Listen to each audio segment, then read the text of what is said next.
This is the governor of the state trying to help them, and they still have trouble. The honeymoon stage when you come home lasts exactly 30 days. I mean, they're excited for the day that you come home. The next day, everything is back to, people have to go back to work. I failed so many times in life, and I'm tired of failing. I've been arrested at least 60 to 65 times. Everyone, when they come home, just really wants two things: a job, and they want a place to live.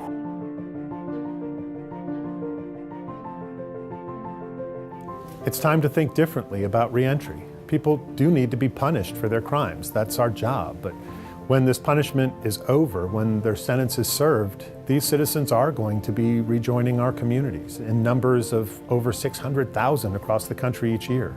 So when they return, these citizens, they need to be able to reconnect with their families. They need to find a job. They need to take care of their children. But they can't do that if they can't find housing, if they can't find a job, if they can't get their needed mental health treatment, and they can't support themselves. So we just need to rethink some of the obstacles that are making it prohibitively difficult for these citizens to make it when they return, so that they don't turn back to a life of crime, so they don't reoffend. And we need to offer help and support where that's needed.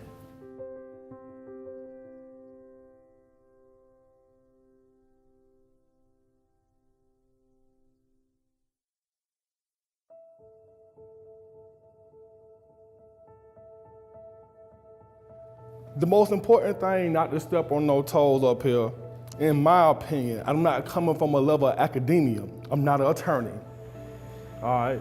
I'm not a lawyer, a prosecutor, none of that. I don't work in law enforcement. I'm not just like you, yeah, but I come from your situation. As a matter of fact, I used to be here, dealing with bull jumps, bum bays, and officer sheets. Yeah, I used to be here too. I ain't gonna go too deep in that my story. I don't have the time. The scope is too great, but I'm gonna tell y'all this. The honeymoon stage when you come home lasts exactly 30 days, broken down to 4 weeks. Week 1, we happy to see you. Such and such is back. Great, we gonna get you an outfit, take you to the club, or in some cases, throw a dinner. Week 2, you got a job yet? You been looking? You ain't been there for a month yet, but you have ran my leg twisted up. You don't even be there. This your mama, your daddy, your brother, and your sister. These ain't strangers. These the people you love the most. They were poor before you went in. You're gonna be poor when you get out.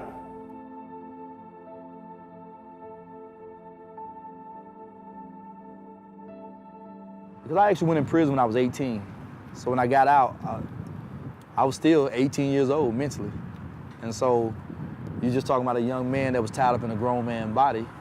And so I was excited. It was like a new experience for me. But when I got out, it was totally different than what I had expected. It was totally different from what I had planned because the challenges was a lot different. And I realized that I had went, by me going to prison at such a young age, I didn't have an opportunity to take on the responsibility as an adult. So when I got out here, man, not knowing how to balance checks, not knowing how to turn on lights, not knowing how to apply for an apartment, not knowing how to fill out an application, do a resume. Shoot, to some point, not even know how to go grocery shopping. Because when you're a convicted felon, of course, you're gonna be rejected a lot. The most challenging part was I had to smile even when I wanted to frown or cry. You know, I had to keep smiling because I was determined to be successful and I was determined to make it. But like I said, when you're in prison for so long and things are given to you, everything is just laid out for you, you get out here and now you have to, do everything yourself. So,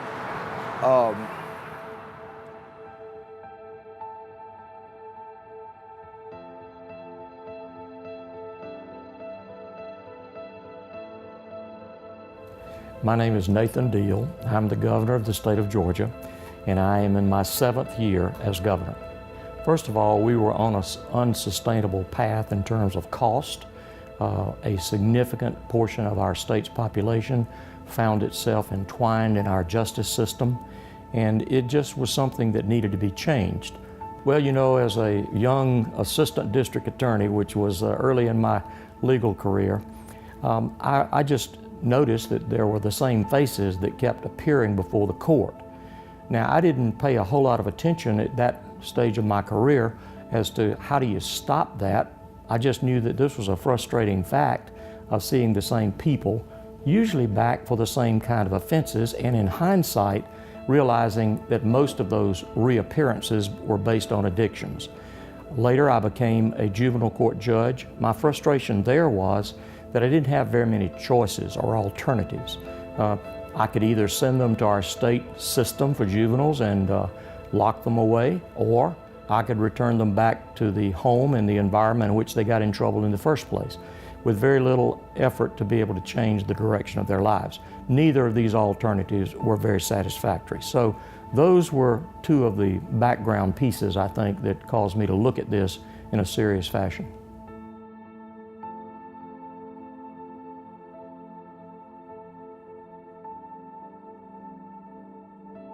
When I was a child, I didn't really have a lot of professional dreams as far as like what it was I wanted to do. It was a lawyer who lived in my neighborhood, and he owned a lot of the houses around us. So where I grew up at, most of the houses were either drug houses or it was a low-income house with a single parent. The only houses that really were nice, he owned all of them, and he kept his properties up really well. So I didn't know a lot about what he did, but I liked his lifestyle. So I thought to myself, I could be a lawyer because I saw the lifestyle he lived. And then once I got older, that's when I started seeing all the drug dealers, and I started noticing how their lifestyle was. And because I didn't really know the lawyer and I didn't know how he became a lawyer, I decided it would be easier to be a drug dealer and live that lifestyle because it seemed more in reach. I've been arrested at least 60 to 65 times, at least. Once I got arrested right here for the first time, it seemed like a cycle. It seemed easier. Every single time, it just seemed more normal. And just in one county, in a 6-year time period, I've been arrested for over 15 felony offenses, spanning from drugs to guns to all kind of different things. And sitting back looking at that sheet of paper and looking at what my life used to be and how I used to be, it blew me away just to see how short of a time period that is and how much I did in just that short of a time period.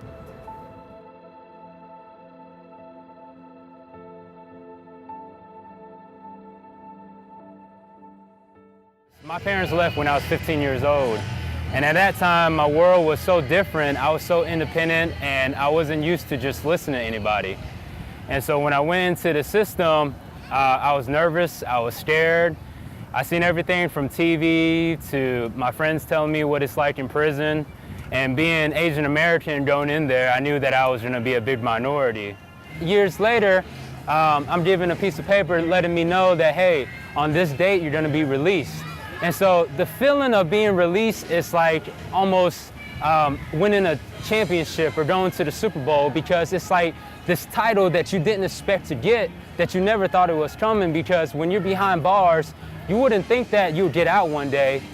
It's so far, and then when you're finally at the finish line, you can see yourself getting out. It's almost unreal. Believe it or not, we judge ourselves because we kind of believe where we stand in society based off what people tell us. You know, you can't get this job because you have a background check. You can never be in the financial industry because you have a criminal record. And then you start believing this stuff, you start giving into this stuff, and that's when recidivism and things that happen, like doing what you're used to doing, selling drugs or going back to the old ways, because you kind of disbelieve that, oh man, when I was in prison, I thought I was gonna be a overcomer. I thought I was gonna be this achiever. And then reality sets in that you can't do this, you can't do that. And you start believing in it, and once you disbelieve that you can believe to do something, that's when everything kind of just crumbles. If you can't believe in yourself, how can you convince somebody else to believe in you? I actually grew up in a lot of domestic violence, and I really didn't have a lot of hopes and dreams when I was a child. I just really didn't think about that. I just wanted to get out of the house. I just wanted to be gone. Pulaski is a women's state prison, and I went there for trafficking methamphetamine. I was in prison once before, and when I came out, I couldn't even get a job at McDonald's. I mean, I put application in, and you know, I just kept getting shot down left and right. And I got back into construction, and when the weather's bad or what have you, you're out of work for a period of time. And then, you know, when you have dependents and people depending on you, you have a whole household depending on you, what else? You're gonna go make the easy money again. It brings a lot of regret. It brings a lot of, I wish I would have not done this. Being a high school student with a 3.8 GPA and 2 basketball scholarships, I was incarcerated for 11 counts of armed robbery, 5 counts of aggravated assault, just for being the driver of the car that my mother purchased for my graduation gift. Pick up a tray. I went to a cosmetology school, Empire Beauty, here in Georgia. Yeah, we'll take you in to come to school, but when you graduate, you have to go to the state board to get licensed. And I know from my experience, you can do hair, but if you get caught doing it without a license, where am I going? Back to jail, and that's not where I'm trying to go. So to get just to be a cosmetologist, just to dye somebody's hair, just to perm their hair, to braid their hair, wherever the case may be, put curls in it with a curling iron. You mean to tell me I can't get a license for that? So I'll try to be a barber. You can't get a license for that. So what do you tell a person like me? For so long, I just made it a habit to lie on my application and worked at a place until they ran that background check. And I said, they have to tell me that I have to leave. They're gonna tell me that they can't hire me any longer. And what happened was I started to take jobs for short periods of time just to try to accumulate as much money as I can until I was able to get on my feet. So then I thought about it, I cannot be the only person going through this. What are people doing when they get out? I know I can't be the only person going through this. And so, as you know, so then I said, okay, well, maybe entrepreneurship. That's the one thing they don't do a background check. Oh, thank God. Thank God. So the first thing to talk about with a criminal record is that 70 to 100 million people in America have a criminal record. That's anywhere from a quarter to a third of the population almost. Some estimates are that 30% of working-aged adults in America have a criminal record. To put this in perspective, that's almost twice the number of those who are impoverished in America. It's almost 9 times or 10 times the number of veterans in this country. It's a huge part of the population. Here in Georgia, it's almost 40% of the population. So big chunks of the population have a record. And by record, we talk about someone who's been arrested and or convicted, because both can become a problem for you if you're trying to get a job, if you're trying to get housing, if you're trying to go back to school, if you're trying to get some kind of benefit. You know, it seems that because a person gets a felony or a person goes to prison, somehow society has come to the point where we write them off. And we need to understand that these are individuals who are coming out of prison, and whatever their offense was or whatever they were convicted of, they have paid their debt to society. They still have families that are dependent upon them. They're still human beings and individuals that are in need of just the general necessities to sustain their lives, so that they need to work. And we need to make sure that, you know, we give them those opportunities and just do not write them off. One of the other things that I think is important to understand is that because many of them have been disqualified from being considered for employment by many employers, what has happened is we have a very large untapped resource of trained, ready, and eager workers who have not been tapped into because we've disqualified them simply because they made a mistake, they paid for it, but for some reason they wear that X for the rest of their lives. Once you get that F, that felony, that is something that is carried on your name for your whole life. It means that no matter what you did and when you did it in your life, you will be judged by it. I guess it's just real talk. People think that sometimes just by being arrested, going to jail, and even going to prison, that's where the real fight begins. It doesn't.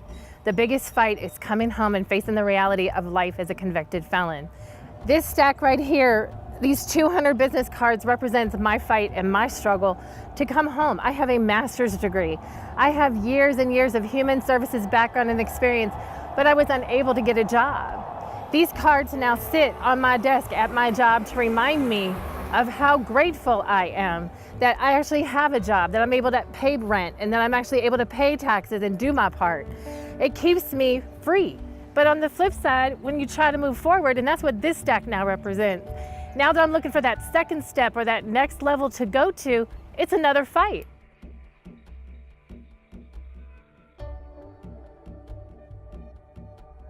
I was incarcerated for conspiracy to traffic marijuana.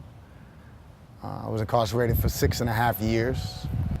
I think the most challenging part, like I mentioned, getting used to the fact that people had lives when you were gone, and that life keeps moving, and it's nothing personal. But people have, they have new lives, and of course, it's still the same. My children were still my children, but they were used to me not being there for 6.5 years.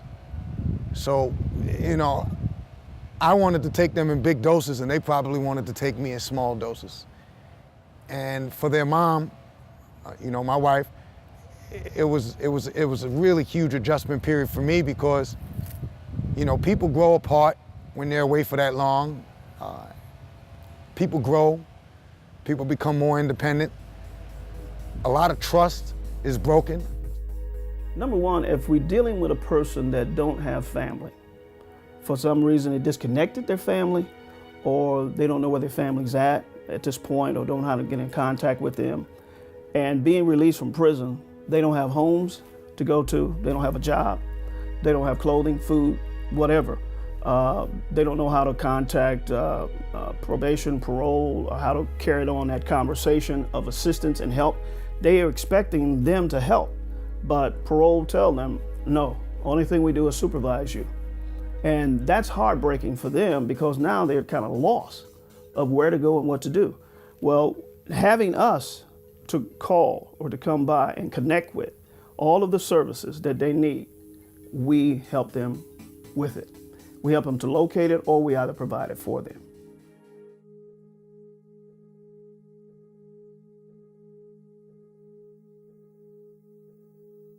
We understand why employers are often hesitant to hire individuals that have been previously incarcerated.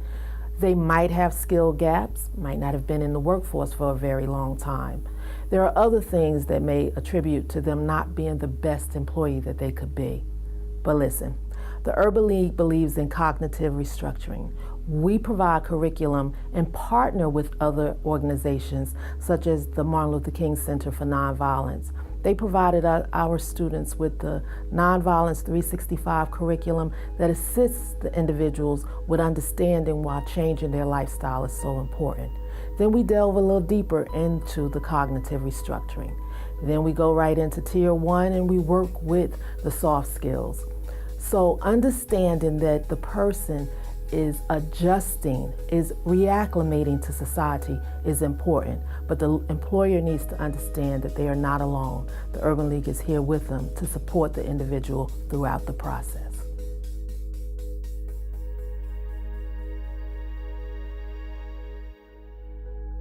So if you have a record in America, there can be a set legal way it becomes a problem for you, meaning that some places will say, no, we can't give that to you, no, you can't get a job here, no, you can't live here because of your record. Having a criminal record, this huge part of the population, is a barrier for people to basically rejoin the productive ranks of society. So in Georgia this past year, thanks to Governor Deal's work around criminal justice reform, there was a bill that passed that basically took the ban-the-box framework and applied it to the licensure process in Georgia. So what that means is that now going forward is that licensure boards and these folks who have to make a decision are given a perspective, a framework, a paradigm for how to deal with that record. I have had the opportunity and the good fortune of being able to try to help some of these individuals who are returning. We have a program where almost all of the individuals who work at the Georgia Governor's Mansion are inmates. They're in a transition phase of serving their sentences. So when they are paroled and they are trying to re-enter, finding a job and finding a place to live are major obstacles for them. And occasionally I have the opportunity to try to help them in that regard. And I think to myself, this is the governor of the state trying to help them, and they still have trouble. Just think about all of those who don't really have anybody to stand up for them. Just imagine what their obstacles might be. When you look at it from a personal perspective and you see it through the eyes of a returning citizen, the obstacles are huge, and it takes all of us, hopefully, with the right change of heart in some cases, to be able to try to come to conclusions that they deserve our help. First of all, they've paid their price, they have returned their debt to society by serving their sentence, and now we don't want them to come back into our system. But if we do not do the things and help them have the essentials that they need not to come back, then the facts of life are they will come back. If we want to keep our society safe, we should be all interested in reducing recidivism.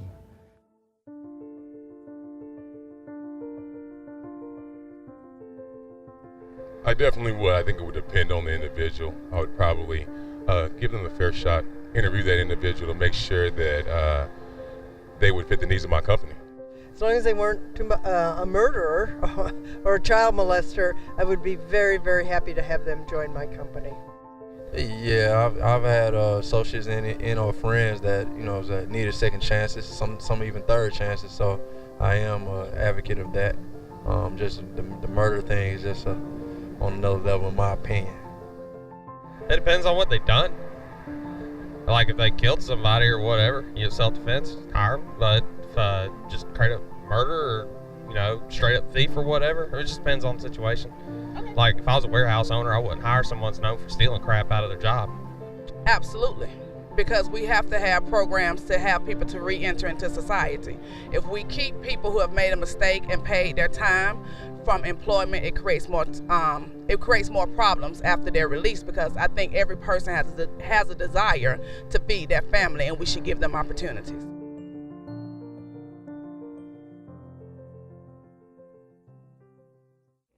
I think you take each individual case by case, and you really need to, and it happens regardless of whether they have a criminal record, that you need to try and understand that person and their core values. And specifically in the case of a criminal record, we as a society assign some value or some penalty to things that people are convicted for.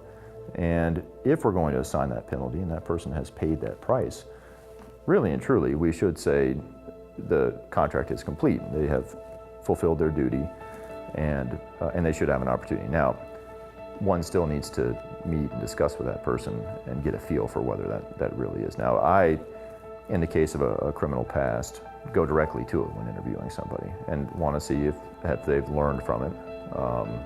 Are they making excuses for it, or are they accepting it and saying, I've done this, I've paid my price, and I'm ready to move on from it, and I need somebody to give me a chance, and I'll pay that person for that chance. I think if you get the right person in the right scenario that just needs an opportunity, you could certainly benefit from that, and they can be thankful, and you can have a great relationship. When I was a kid, I wanted to be an architect. So I am pretty much in the field that I wanted to be in. Coming through this program has helped me out, so the limitations I haven't really seen it like that, because this program has been so much to me. They pretty much teach you everything that you're supposed to, steps that you go through to prepare you for a job. The hiring fair, the credentials, it helps out a lot. Being stable with employment, it gives you something to do, it gives you money in your pocket, and you don't have to worry about looking over your shoulder doing something wrong. I think more of the people who come out of prison or a county jail is willing to work hard if they're willing to change their life. But it has to be inside that person. They have to want to change, and if they're willing to change, then they're gonna want it. They're gonna strive hard for it. The inmates do all of the county's work, from paving roads to patching to janitorial, parks. As you came in, you saw a lot of heavy equipment to the left. That's our shop. And they do all the maintenance work for the vehicles. So actually we give a certificate to them for just job skill development. And one of the aims of a county camp is to get inmates into the habit of job habits, getting up in the morning, reporting to work on time, that sort of thing. I've actually learned how to pave. I picked up the paving trade while I've been here. I did that for 18 months and I've done quite well at it. I know every little bit of it, so I can do that by myself, driveways or whatever, or work for a company if they'll hire me. When I came to prison, which believe it or not, I was a general manager of 2 Man in a Truck. I would like to start my own moving company, but I know when I first get out, I'm gonna have to probably go to work for somebody when I get out of prison, and just hoping that, you know, me being honest with them and telling the truth about my incarceration, that they will give me a chance.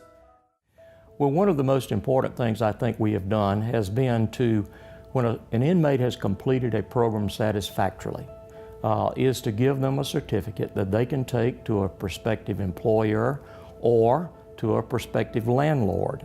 And with that certificate in hand, those two individuals, the employer and the landlord, has a rebuttable presumption that in the event someone sues them for improper hiring of this individual, they have a rebuttable presumption that they are not liable for that decision. That's a major step in the right direction. We have a major bus manufacturing company in our state, and they are expanding. I think they make more school buses than any other place in the United States, and they need welders. So they told us, they said, if you will provide us with qualified welders, we don't care that they were felons. We need their skills. And they have been a major employer of those inmates that we have trained in the prison system to be good welders. Now, I wish we had more of those examples, but that is a great example. And they continue to grow, and they continue to welcome those skilled inmates who have been trained while they're still serving their sentence.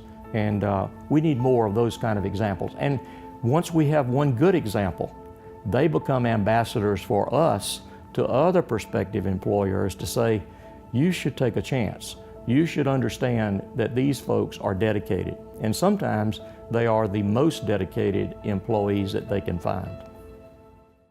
Construction Ready started about 3 years ago. We heard about a need for jobs for residents on the west side of Atlanta, and at the same time the construction industry had a tremendous need for workers, and so we felt like there was a win-win opportunity there, and so we worked with the local construction industry leaders to create the Construction Ready program. Construction Ready benefits folks who are transitioning out of prison because we have relationships with employers who are open to folks with backgrounds. It's you know, the construction industry is a very tolerant industry, is what we tell folks, is that, you know, there are a lot of employers in construction who are willing to give folks a second chance. And so I think that's why we've been so effective at helping people find jobs, is that we just have very understanding employers who just want good workers. They don't really care what their background is. They just want somebody who's going to come out there and show up on time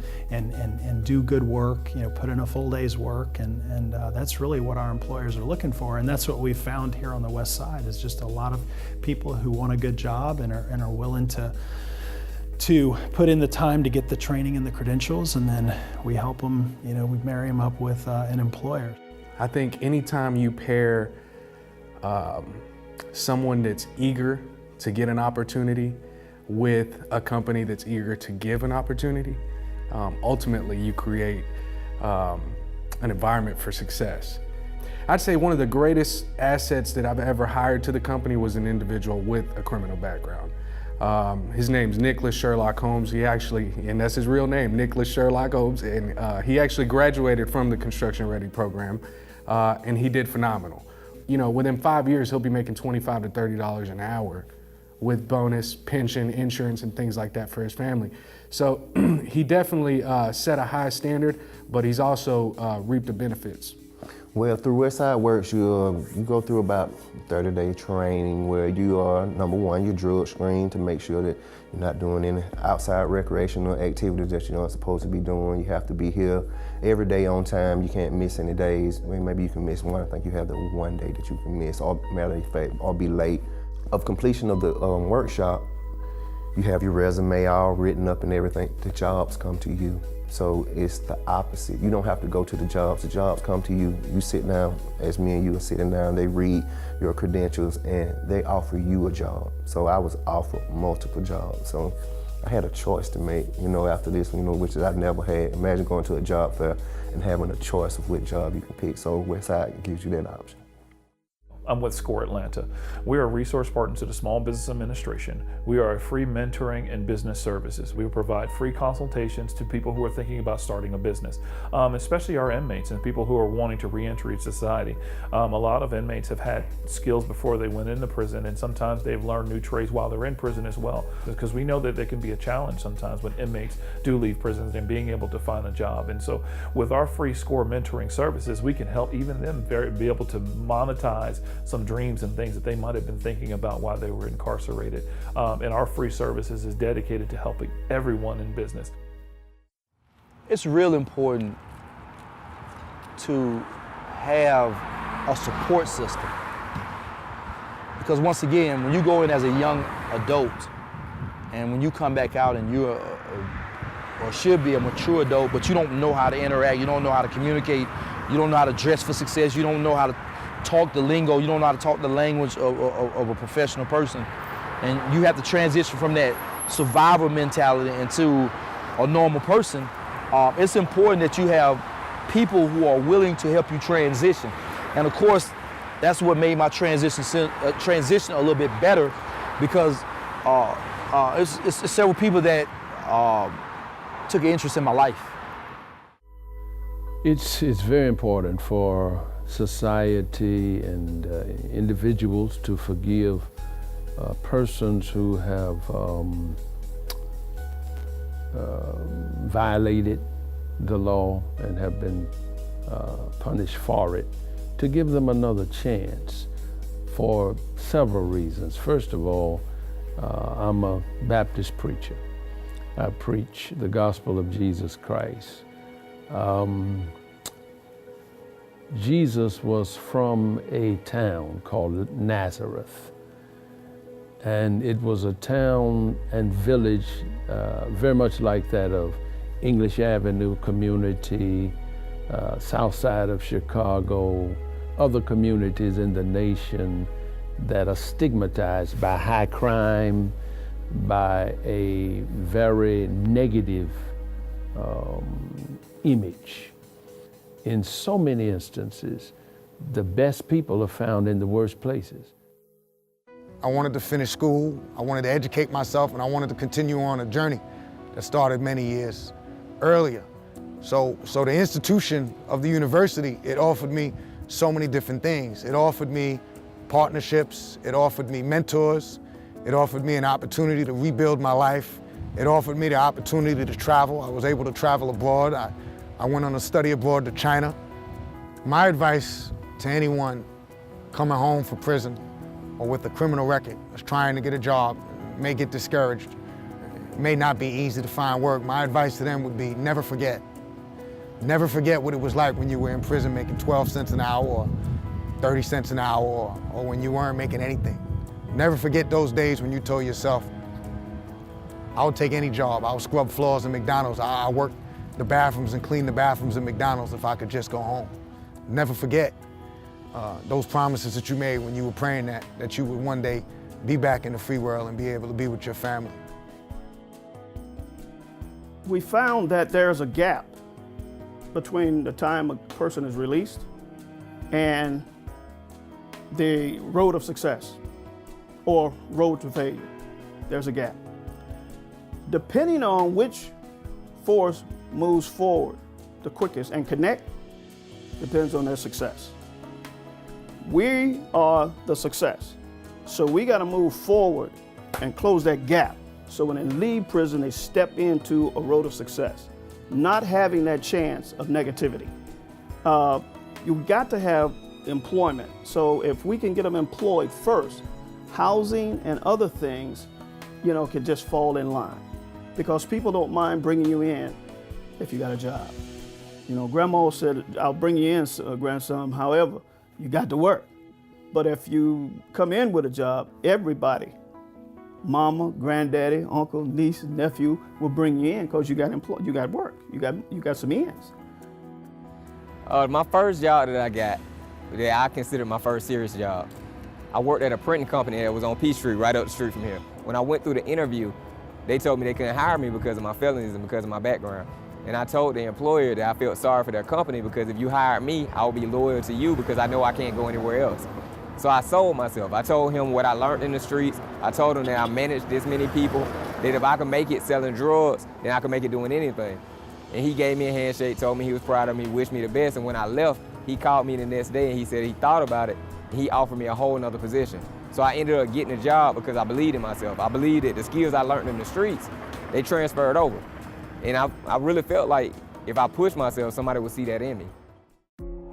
Everyone, when they come home, just really wants two things. The first things they want are a job and they want a place to live. And I can honestly tell you as a convicted felon, trying to do both of those things is the hardest challenge, but it was not governmental agencies, programs, or even organizations that provided me with housing and or that first job opportunity. It was individuals, it was people. It was people who looked at me, heard my story, and just sat down and did an eye-to-eye, gut-to-gut, heart-to-heart check and said, you know what, let's give you this second chance.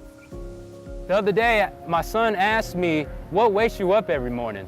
And that's touched me inside because I didn't know what wakes me up. Not too long ago, I found that failure is what makes me wake up. I've been failing my whole life. My parents left me. I failed while I was in prison. I missed my son's birthdays. I failed so many times in life and I'm tired of failing. Falling is the easy part. The hard part is learning how to get up. And so those are the things that I want to inspire people that, no matter what background you come from, if you put your mind, heart, and soul into it, and with a little bit of help and belief, you can do anything that's possible. And our state is hopefully being a pilot example of the kind of changes and innovations that'll be successful, and hopefully other states will be able to follow. The Urban League of Greater Atlanta has been assisting the disenfranchised individuals in our communities for almost 100 years. And during this time period, we've seen some attributes in individuals that have made them a success. Some common entities. One is the determination that they come out with that this is the very last time. They've made up their mind that they're going to accept the help that they need. They're going to lean towards education. They're going to make their family members proud of them, and they're going to do whatever it takes. So being focused, being committed, accepting responsibility, and the positive navigation of our case management team and their receptiveness to it has made them successes, and we're proud. I've got so much going for me. I went through the RSAT program at Pulaski, like I said, which is a residential substance abuse treatment program. And then I went to the Metro Transition Center. I was there for 10 months. And while working there, I got hooked up with Urban League and signed up for the CDL courses at Atlanta Technical College. Urban League gave me classes on etiquette and entrepreneurship. They helped prepare me for the compass test to take the college entrance exam and everything. I blew that out of the water thanks to them. So I went through classes and got my CDLs. They also put me through the Martin Luther King's 365 nonviolence training. I have hope now for the first time ever in my life. The single most important thing that a returning citizen needs after being released is a job as a start. Employers in Georgia need to give these returning citizens a second chance if they've shown that they want that chance, if they can take that chance. Because that first step will be a productive step to getting them back into that productive and honest life. Because it's going to take all of us working together so that when a citizen is released from prison and wants to turn his life around, that the sentence really does end. That vicious cycle of reoffending and re-victimizing and reharming the community is over. And that citizen can instead return to his family and return to be a positive part of our society. And that is when the sentence really does end.